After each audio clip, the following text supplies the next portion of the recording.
Hey everybody, my name is Adam, and today we're going to briefly go over some of basic principles and just some things I find interesting about rocketry. So first we're going to talk about bounded nozzles, which are nozzles that have physical walls, and that helps with the combustion through the throat area. So first, when they started developing rocket engines, they had conical nozzles, which kind of had straight walls, and then they did work with round nozzles, which are truncating a length. So nozzles are actually more efficient the longer they are, but that's impractical, so we cut the length. And then we got more complex to having this neat bell nozzle design. So go ahead. So with these kinds of nozzles, the thrust equation works for everything, but it works well with the figure.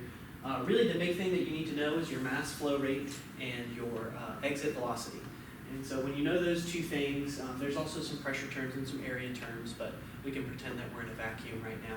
When you go through that and using a lot of different constants and information about your fuels, like in the air and stuff like that, you can find VE.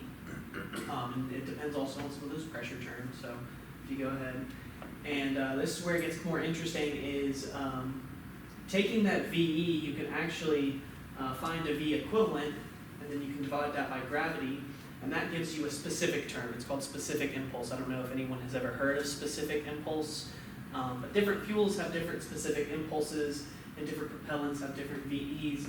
And what I think is really interesting is if you look over here, you've got 10 to the 0 for millinewtons right here. You can see most common fuels are mono and bipropellants. That's what you think of when you think of really big rockets. You think of the space shuttle and stuff like that. They're in that zone. So they've got really high thrust, but kind of okay specific impulse. But what's really interesting is all the way on the right, you've got that electro spray. And so they don't provide a lot of thrust. It's very, very little, but they have very high specific impulse, and they are very, very efficient.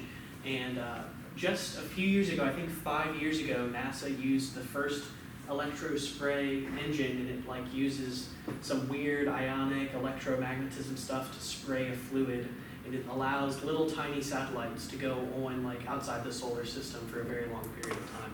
So I thought that was something kind of neat to go over, so I just think that's neat. But back to those bounded nozzles, one interesting about them is the pressure ratio is really important for their performance.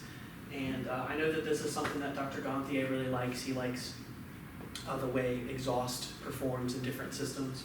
And so you can see, depending on the pressure, you have different performance curves, and you want things to be that perfect one. That one that looks perfect is the one that you want.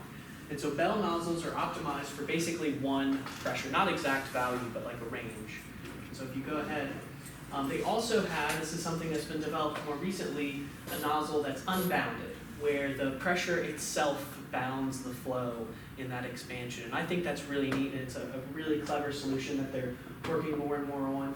So you can see you have your traditional one, and then you have this one where it stays optimal because the pressure, it changes its volume as it expands. That's a really clever solution. They've got linear ones at the bottom, which I think they have a little more development on. Then they've got these conical ones, and some of them, they don't even finish the spike. They kind of cut the spike off early, so there's all kinds of designs that go into that. And I think that's just a neat new tech that can lead to more efficient engines. Go ahead. So some common issues, I thought these words were really funny: chugging, buzzing, and screeching. So I thought it was worth going over that. Your rocket engine, it might be chugging today, so we've got some issues, you guys. We're going to have to sit down and talk about it. But that basically has to do with vibration. And then there's obviously a lot of pressure when you're dealing with combustion, so you've got stresses, and then there's melting. And for melting, specifically, if you go to the next one, one thing that's really, really neat that I thought was really clever when I learned about this, a lot of the fuels are liquid. They're very, very cold liquid fuels, and they will actually pump the liquid fuel through the walls before they go back into the combustion chamber, and that keeps the walls from getting so hot that they melt. I just think that's kind of neat, and it's very clever. Sometimes they use jackets with two walls, but NASA right now for their RS-25, they use really thin tubes, and I think that's kind of cool. It's like a radiator on your nozzle wall. Go ahead. And then I think this is the last thing I really had up here was exhaust chemistry. I was briefly on the aerospace club here, AIAA, and we were trying to figure out a way to make our model rocket that we were going to build right before COVID hit. We were trying to figure out a way for it to have purple exhaust. And so depending on what your original fuel is and little additives that you can mix, you can make different colors.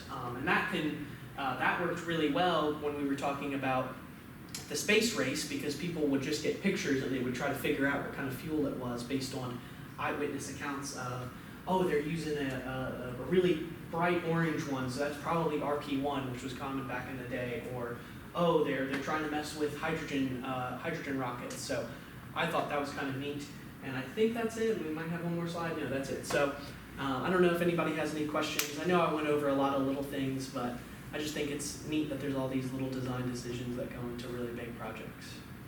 Anybody got anything? What you got, Pete? It's more about PowerPoint question. What you got? How long did it take you to do those links to each slide? To do these links? Yes.